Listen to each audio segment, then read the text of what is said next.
네, 반갑습니다. 우리 지난 시간에 이어서 오늘은 석가모니가 그렇게 위대한 인물이고 훌륭한 어른이었음에도 불구하고 한계, 즉 석가모니가 미처 깨닫지 못했거나 착각했거나 오해했거나 이런 부분도 있었다는 것을 오늘은 조금 말씀을 드립니다. 그러니까 지난번에 들은 이야기를 버리지 말고 그걸 마음에 담아두고 그의 위대한 점은 아무도 훼손할 수 없는 그런 위대한 점이 있어요. 그러나 그런 반면에 큰 또 그늘도 있었다는 거예요. 그렇게 큰 인물이 바르게 본 것만 있는 게 아니고 바로 보지 못한 것도 많이 있어요. 더 많을 수 있어요. 오늘은 그 부분을 좀 정리하려고 합니다. 그래서 이 정각이 있는 반면에 착각도 있다. 석가모니의 착각. 이런 말 하면 처음 듣는 사람 아주 당혹스러워 할 텐데, 그래도 한번 들어봐요. 그런지 안 그런지. 첫째, 그는요, 그렇게 위대한 그 냉철한 지성을 가진 분임에도 불구하고 창조주 하나님을 전혀 인식하지 못했어요. 왜냐하면은 브라만교가 섬기라고 했던 그 수많은 신들이 가짜인 것을 보고 그다음부터 누가 신이라고 하면 일단 가짜라. 이렇게 본 거죠. 그래서 참 그런 점은 참 아쉽죠. 만약에 그가 저 같은 사람들처럼 성경을 봤다면은 그는 정말 위대한 신학자가 되었을 것 같아요. 두 번째, 그는 우주의 기원에 관해서 아무런 의론을 내지 못합니다. 그리고 성경이라는 책이 있다는 사실 자체도 몰랐어요. 그때는 이미 모세 오경이나 이사야서 그런 책이 다 있었죠. 미가서 그까지 다 있었을 때는 전혀 몰랐습니다. 그리고 그 자기 시대, 석가모니 자기 시대에 브라만교의 사기꾼들만 있는 줄 알았지, 그 조금만 더 서쪽으로 가면은 다니엘이 있었거든. 그 바벨론 땅에, 메데 페르시아 땅에 말이죠. 그리고 에레미야, 에스겔, 에스라 이런 굉장한 인물이 있었다는 사실을 전혀 몰랐다는. 만약에 있었다면 내 생각에 석가모니 찾아갔을 겁니다, 진짜. 그 당시에 예레미야나 다니엘이나 이런 분이 같은 시대 사람이거든요. 그래서 이런 분이 살아 있어가지고 진리를 말한다고 해서 석가모니는 충분히 찾아갈 수 있는 사람이라. 그 다음에 그는 그 사랑의 비밀, 그 인생을 고통과 고난이라고 인식했기 때문에 사랑의 비밀을 전혀 깨닫지 못했고요. 삶의 진정한 의미를 전혀 인식을 못했어요. 그리고 심한 우울증으로 일생을 젊은 날을 보냈고요. 인생 자체를 완전히 그저 비관주의로 이렇게 봤습니다. 죽음의 의미도 전혀 깨닫지 못하죠. 그리고 무엇보다 중요한 것은 인간이 무엇인지를 모릅니다. 성경을 봐야 인간이 하나님의 형상이고 하나님의 사랑의 대상자라는 그런 진리를 깨닫게 될 텐데, 생로병사가 다 고통 덩어리에 불과하고 아무것도 아니다. 이렇게 이제 인간론이 잘못돼요. 그 다음에 만사를 부정적으로 그래 봐요. 그래서 이 인간 세상에는 태어나는 그 자체가 불행이니까 해탈을 해가지고 완전히 다시 태어나지 않는 어떤 길이 없는가 이런 걸 연구하다가 그 철학을 다 완전히 그르치게 됩니다. 그 다음에 그는 인간으로 태어난 그 자체를 아예 비극으로 본 거죠. 고통이고 비극이다. 그리고 이제 그가 브라만교를 개혁하려고 했지만은 자기 혼자 힘으로 그 어마어마한 브라만교의 그 세력을 그렇게 하지 못해요.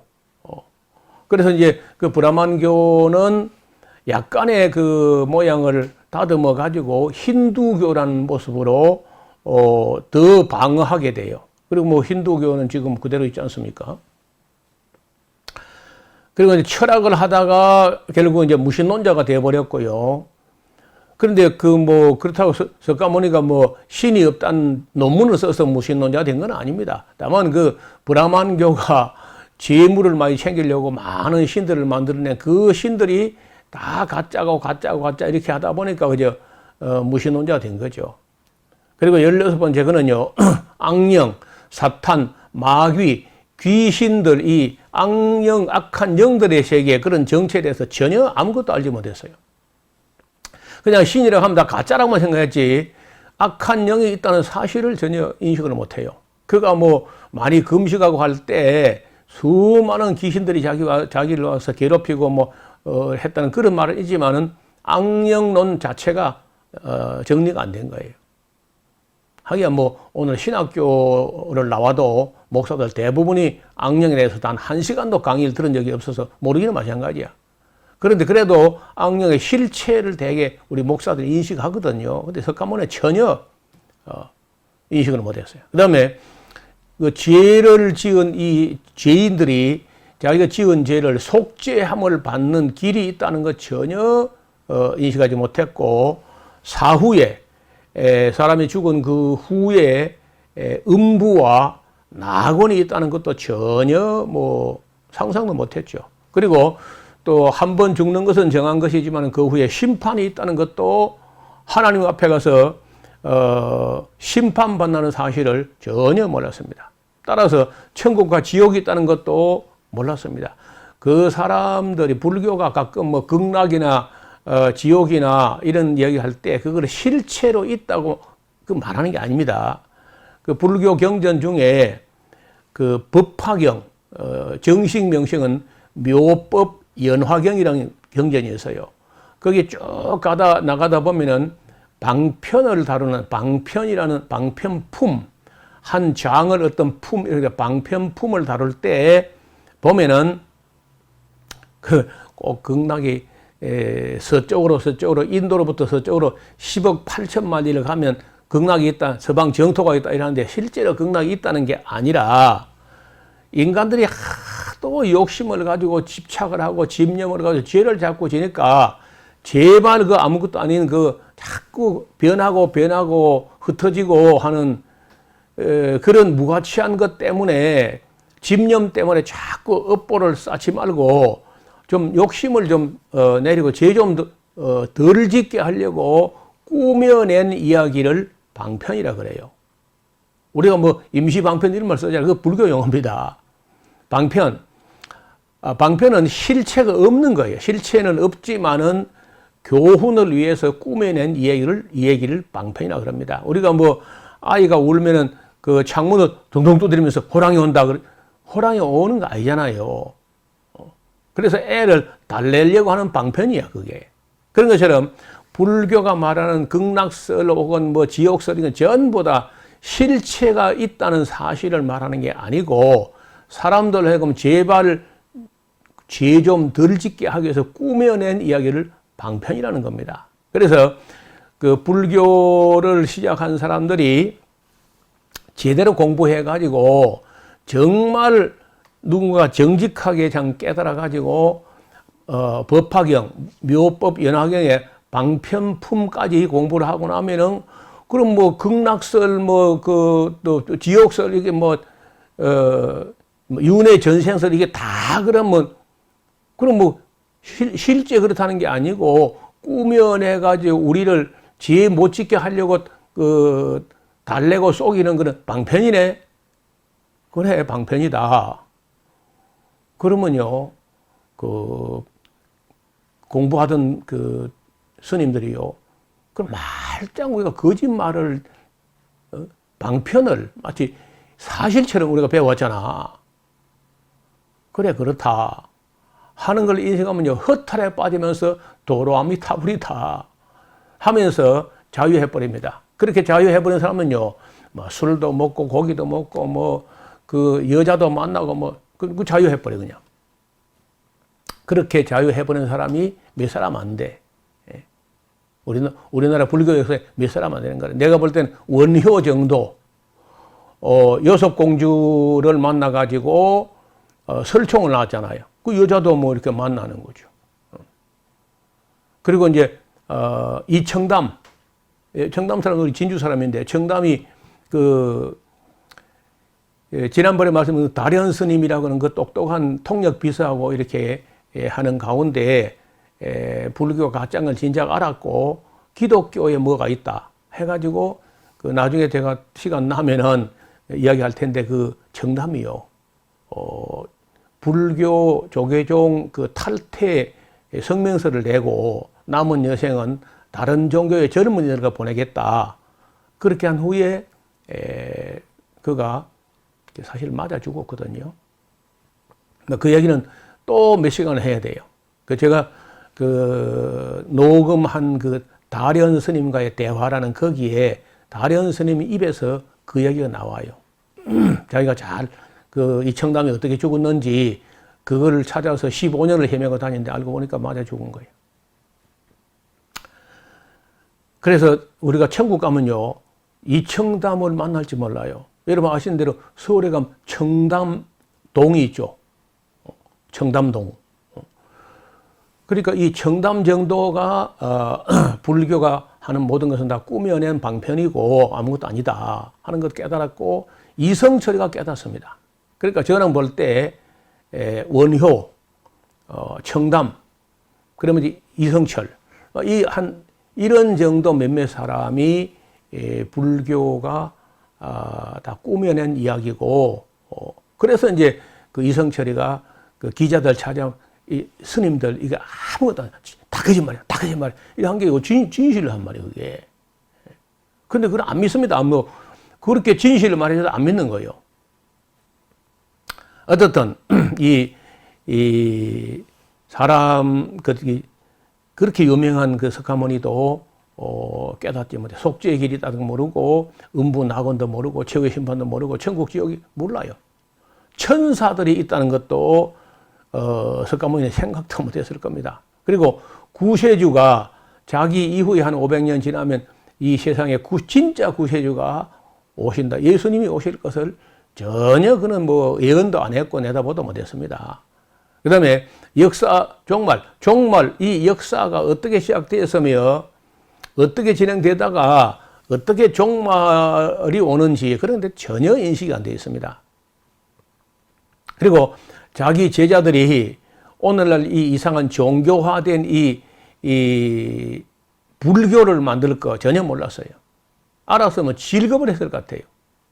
석가모니는 이래 하지 말라는 거거든요.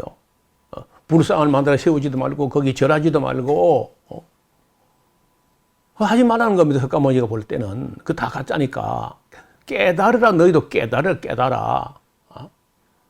깨달으면은 그 모든 걸 안 한다는. 그리고 왜 그 하는 다 깨닫지 못해서 하고 있는 거예요. 그 왜 깨닫지 못해? 안 가르칩니다. 불교는요. 네가 스스로 깨달아라 그러고 냅둬버려요. 아니 가르쳐도 깨달을까 말까 한데 안 가르치니 어떻게 깨달아요? 그리고 특히 선불교 쪽은요, 스님이든 누구든 말을 하지 않습니다.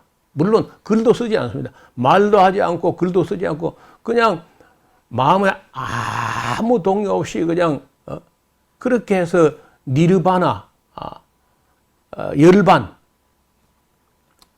그렇게 희열에 빠진다고 이제 하지만은 사실은 전혀 사실에 기초한 진실을 아는 것도 아니고 팩트를 믿는 게 아니라 이렇게 하다 보면 뭔가 깨닫는 날이 오지 않겠나 하고 앉아 있는 겁니다. 어떤 스님이 보고 이 사람아 그 썩도를 갈아가지고는 그게 거울이 안 된다. 한번 갈아봤자 그런 말이 있어요. 그래서 석가모니가 뭐 그렇게 위대한 인물이었지만은 우리가 지금 알고 있는 여기 지금 24가지로 정리했는데 이 소중한 것들을 전혀 깨닫지 못했어요. 그래서 적어도 오늘 우리 성도들 중에 제가 지금 말씀드린 이런 소중한 것들을 인식한다면 여러분이 석가모니가 깨닫지 못한 걸 우리가 깨닫고 있는 겁니다. 그래서 우리가 전도하자는 거 아닙니까? 우리는 도를 가졌기 때문에 그들은 다 구도자예요. 구도자. 도를 구하는 사람들이 전도하는 게 아니지 않습니까? 또 이 다음에 제가 뭐 불교 문제를 가지고 혹 또 이야기하다가 한 어떤 대목에 필요한 대목이 있으면 또 설명을 드리겠는데 어떻든 저는 불교도 이렇게 제법 공부를 해봤고 또 뭐 이슬람교나 가톨릭이나 신학교 다닐 때 이제 비교 종교론이 있거든요. 비교 종교학. 그런데 제가 신학교 다닐 때는 그 신학교 과목 중에 비교 종교학이 없었어요. 과목이. 내가 볼 때 반드시 필요한데 없는 게 과목 자체가. 그래 지금 현재 제가 지금 강의 이 기독교 변증학 비교 종교를 하면서 비교 철학과 신학을 넘나들면서 과학과 철학과 신학과 종교와 이 모든 것을 다 그 넘나들면서 변증학이라고 하는 것은 이건 사실은 그 몇 가지 목적이 있어요. 첫째, 우리가 믿는 진리를 전하기 위한, 적극적으로 전하기 위한 것도 되고, 또 우리가 믿는 교리의 방어, 디펜스 한다는 거야. 우리가 가진 이 진리를 누가 공격해 올 때 방어하는 측면에서도 방어 무기도 되고, 또 우리가 전할 때, 가르칠 때, 증거할 때 다른 것이 잘못된 것이고 이것이 진리라는 걸 증거할 때 큰 도구가 된다는 거예요. 그래서 이 부분을 공부를 잘 해놓는 것이 특히 목회자들에게, 교사들에게, 전도자들에게, 선교사들에게 꼭 필요하다고 생각을 합니다. 또 불교 문화권에서 전도하고 선교할 사람들이 이 불교에 대해서 모르고 역사적 석가모니 이런 것에 대해서 공부를 안 하게 되면 그 석가모니화된 고타마 시타르타 그 석가모니 이게 뭐 부처화 되버는 거 말고 실제 역사적 고타마 시타르타의 그 알몸 석가모니 실체 그리고 그가 깨달은 실제 깨달은 거 이런 것을 정밀하게 정확하게 체크해 가지고 정리해 두는 것은 매우 유익하다는 거예요. 그래서 우리가 믿는 것이 얼마나 소중한가도 인식을 하게 돼요. 절대로 그 마호메서나 아니면 탈레스나 석가모니나 소크라테스나 플라톤이나 아리스토텔레스나 그 어떤 철학자도 감히 엄두도 내지 못한 진리가 성경에 있기 때문에 저는 이 성경 연구를 43년째 하고 있고 또 그 성경을 창세기부터 계시까지를 340회 이상을 강의했습니다. 창세기부터 계시록까지 한 권도 안 빼고 340회 이상을 성경 강좌를 해왔어요. 그래서 나중에 이제 내가 성경을 사랑하는 그 이유도 한번 언젠가는 말씀을 드릴 기회가 있을 텐데 오늘은 석가모니의 그 위대한 정각과 아울러 또 그의 한계, 그의 약점 때문에 그 한계 때문에 착각하거나 오해한 부분도 있었고 아예 모르고 인식 자체도 하지 못했던 그런 부분이 있었다는 것을 말씀드리는 것으로 오늘 강의를 정리합니다. 고맙습니다.